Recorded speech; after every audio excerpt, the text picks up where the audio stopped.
So, it's been requested time and time again to make a build video on my model airplanes that I fly, and you've seen a lot on the channel, all those balsa wood and foam plate airplanes over the years. And I have never made a build video of one until today. I'm going to show you, not overly in-depth, but just record me building one so you kind of have an understanding of how I do it. And it's really not as hard as you'd think. But with that said, let's get started.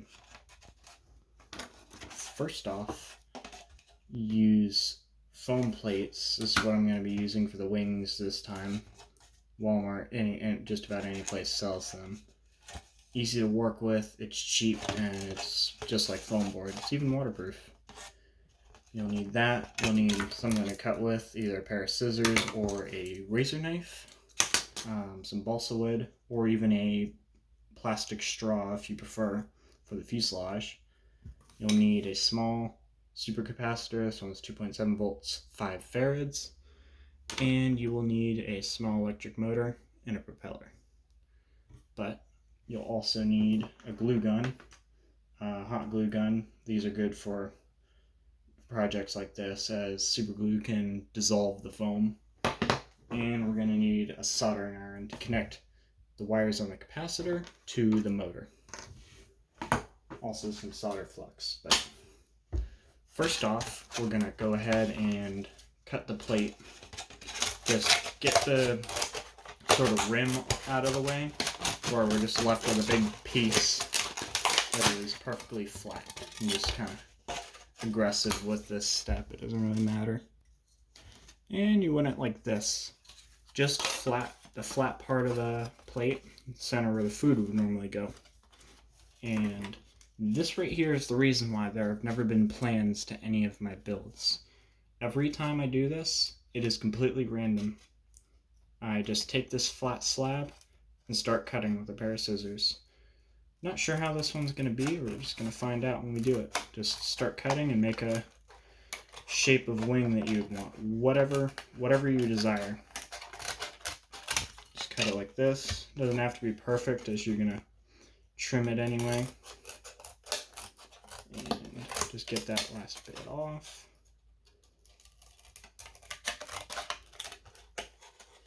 You'll see why it doesn't matter later on in the video. Just sort of fine-tune your shape. I like to round the corners. Looks a little nicer.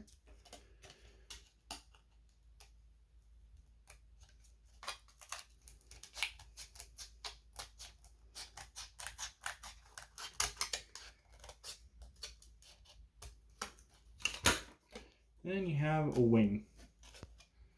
Now, your fuselage being pre-cut, I took just a piece of balsa that I figured would be long enough, and we're going to compare it to the wing, and to make sure that our wing isn't too big for the fuselage. And in this case, I think the wing is just a little bit too large. So what we're going to do, it's the simplest way to do it, is take some length off. And now, that looks a lot better. It's more proportioned to the fuselage. That what we're going to do next is we're going to duplicate it, and I'll show you how. So what you're going to do is you're going to redo one of the last steps, get another flat piece of foam from the bottom of the plate, and you're going to take your existing wing and you're going to put it against the foam plate. And this foam naturally has a curvature to it. This is the top of this is going to be the top of the wing, sort of more matte texture, just so you know which one's which. And what you're going to want to do is take the top of the wing and fold it over like this onto the other side of the matte texture on the foam plate.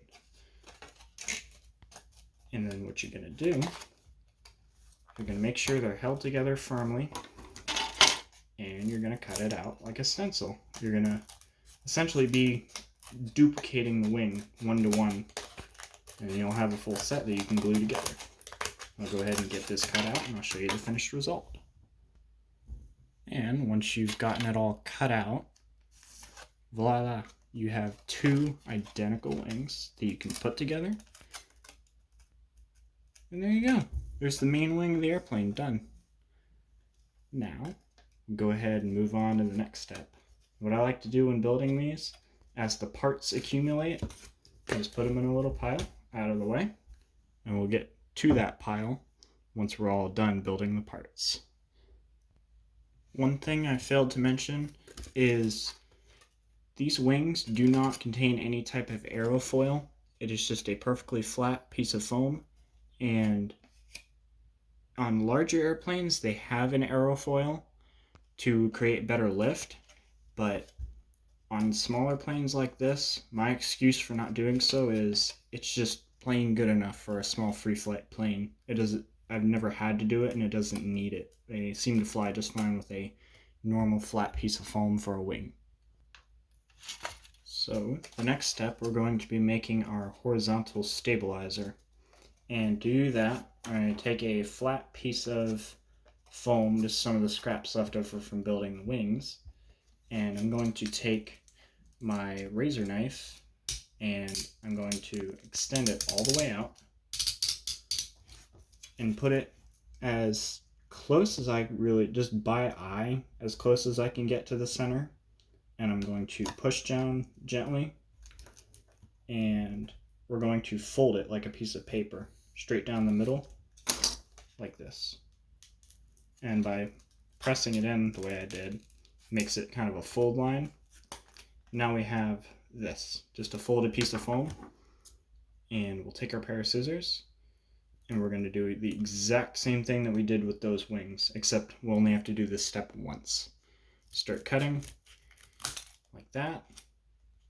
Any shape you want. Really, it does not matter as long as it's well proportioned to the wings, which I will show you in just a moment. And now that I have a shape that I'm happy with, we're going to unfold it, and we have the stabilizer. Identical on both sides because you cut it like a mirror basically. And to accurately proportion this, what I like to do is take the pieces I have so far and lay them out just roughly the way they're going to be when the plane's assembled. And if something doesn't look right, like I cut that too small, it would just look kind of goofy compared to the rest of the plane. And I'm thinking the wings are still just a little bit too long, so I'll go ahead and trim those down, but otherwise it's looking good. Alright, so trim the wings down and ready to move on to the next step. What we're going to do is we're going to take another leftover piece of foam and we're going to create our vertical stabilizer. And this one's really simple because you don't have to duplicate anything since you're only making one. What you do, take the very bottom, like whatever you choose to be the bottom of it, make sure that you just cut it to where it's nice and flat. There's no waviness or bumpiness since it's going to be sitting flush with the fuselage. And what you do is just cut yourself a vertical stabilizer of your liking. And again, I like to round the edges so it's a little more aerodynamic. Looks a little cleaner too. And I'm kind of blending, matching the sort of design that I'm going with on the plane anyway. Shape it sort of like the wings or the horizontal stabilizer. But just trim it down a little bit. That way you don't have to sand it. And you're left with this. And it'll go just like that on the plane. Now that that's all done, you have just finished all of your wing surfaces. Now it's time to start gluing everything together. That's the next step. What we're going to do is we're going to take our hot glue gun, which my glue stick isn't very good. But what we're going to do is we're going to take our glue gun and we're going to take our wings and we're just going to run a little bead of glue along the center piece of one of the wings, just like this. Very small amount, doesn't have to be anything extreme since this isn't holding it to the plane. It's just going to make it easier when you're assembling the airplane. Just like that, a little bit, and then quickly take your other half of the wing, make sure they're not backwards, and just put them together like that. And really don't do what I'm doing, touching the hot glue, because it's hot, but it just kind of helps to hold it together. And you're attaching the two halves of the wing. Once that cools down, you're basically turning your two pieces into a single wing. When that's done, what we're going to do is we're going to take our fuselage. This is going to go on the top of the fuselage, like this is the top of the airplane. We're going to run a bead of glue along the bottom of our wing, like this.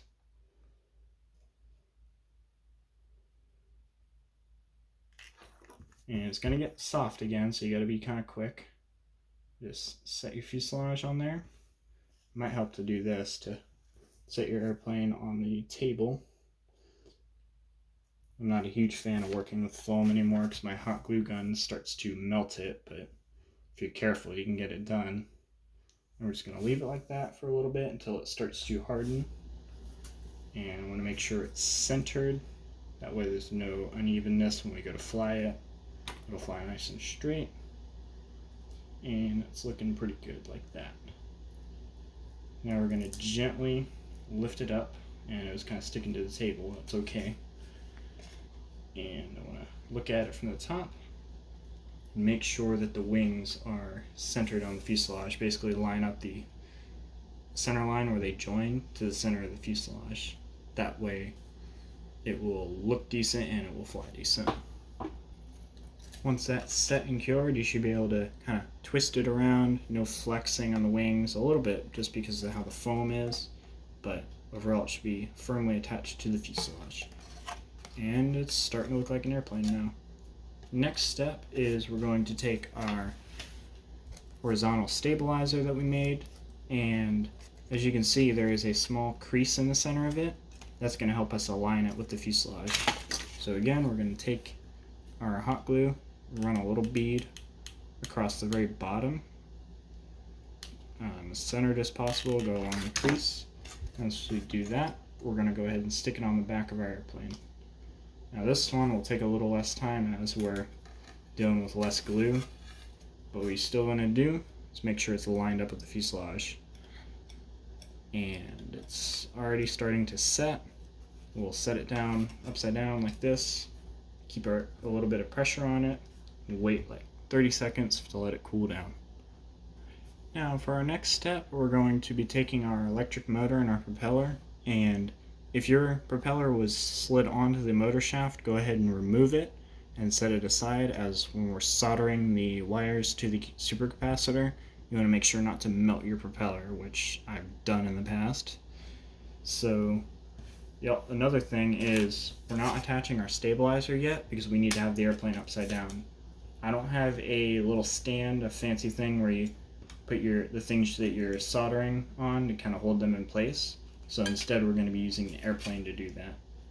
And we're going to be attaching the motor and the capacitor to the airplane, and then we're going to be soldering them on the plane. That way they're kind of staying in place. And we can't have the stabilizer on there when the plane's upside down, or else it'd be sitting like this and make it a pain to do. So I'll get that set up for you. Alright, let's stick this motor on the plane. What you do is just take your glue gun, run a little bit of glue on the nose of the airplane, and you take your electric motor and you're just gonna literally plop it on there. Try not to burn myself, this glue is hot. Try to make sure your thrust angle is at least close, or not the plane will either dive in different directions or stall and loop and everything and won't fly properly. You want to make sure it's aligned with the fuselage. It's kind of the theme of building these. Just make sure it's all aligned properly. And we'll let it cool down. And while it's cooling, we'll go ahead and glue the capacitor. Now, this is the only motor I had. The wires on it are ridiculously short. It's just what I could do. So we're going to make do. We're going to kind of overlap these a little bit, just like so. And we want to make sure we don't have the capacitor too far away, or else we can't solder them together. There won't be enough length. So we put some glue on the capacitor, and we're just going to set it down right where there's just enough. That way it'll make it easier to solder. One thing that'll help is to rock the capacitor back and forth a little bit, sort of set the glue in different areas and thin it out a little bit. It'll help it stick better. And go ahead and make sure it's centered, or else it'll throw the weight of the plane off. Now while that's drying or cooling down, we can check the CG, which is the center of gravity. And you want it to be right around the middle, maybe towards the back of the wing a little bit. Just make sure that it's balanced. And it's going to be a little bit nose heavy because we haven't gotten the vertical stabilizer on yet, but it's bouncing on my fingers and it looks pretty good. Free flight planes aren't super sensitive, but you still need to kind of watch out for it. But that's that. That's all done. We can move on to the soldering part.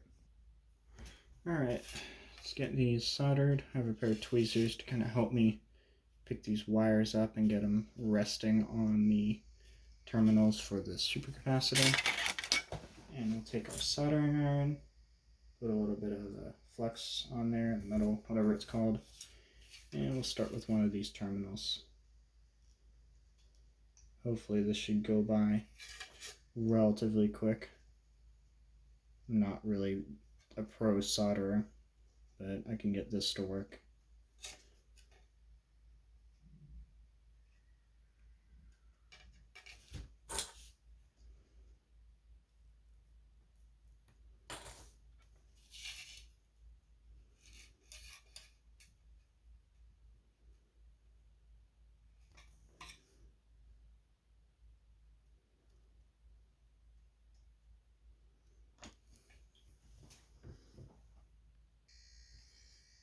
And I have finished soldering. It is by no means a good looking solder joint, but it will get the job done. And now we can take our charger, just my 4AA power supply, and connect it up. And it works. The motor's running right now on its own, the plane's own power. And stick the little propeller on there.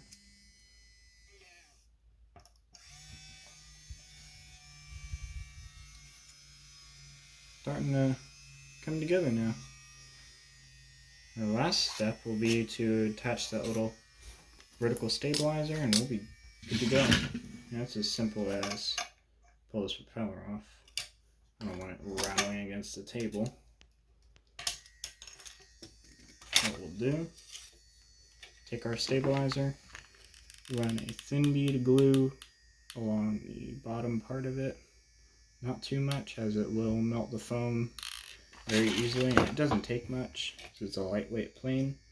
What you want to do is just set it down on the seam where we folded, and just set it down like that. Make sure it's aligned properly with along the fuselage, and make sure it's not tipping over or anything. And once it sets, which it really has already, go ahead and just blow on it a little bit to help cool it down. We'll attach our propeller again, this time for good. It's still spinning too. This motor is a lot more efficient than some of my other ones. I'll give you a little demonstration. Just like that. I'd call that a success, but I know I'm not going to leave you guys here standing. We built the plane. Let's go fly the plane. Alright, so we're out at the flying field. Makeshift flying field. It's actually our front yard. And before we fly this thing, there's one crucial step we have to take. And that is a glide test. You can't control these, so once it's in the air, wherever it was going to go, it's going to go. So what we're going to do, no power, propeller's not spinning, we're just going to give it a gentle toss.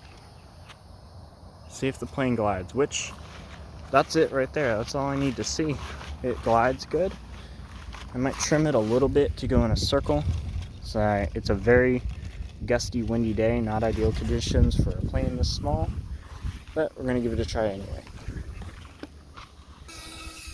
Alright, I've charged it. I'm letting it run down a little bit.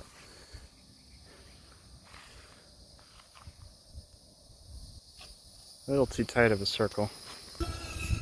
The wind just will not stop, but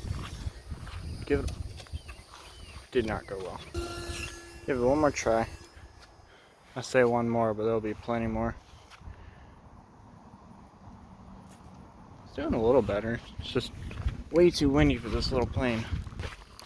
Alrighty, well, I've been out here fiddling with it for a little bit, but it could use some more nose weight. I think I'm going to do a second video on this plane, a flight video, getting this one to fly, because it has a lot of potential. It's just a little bit too tail heavy.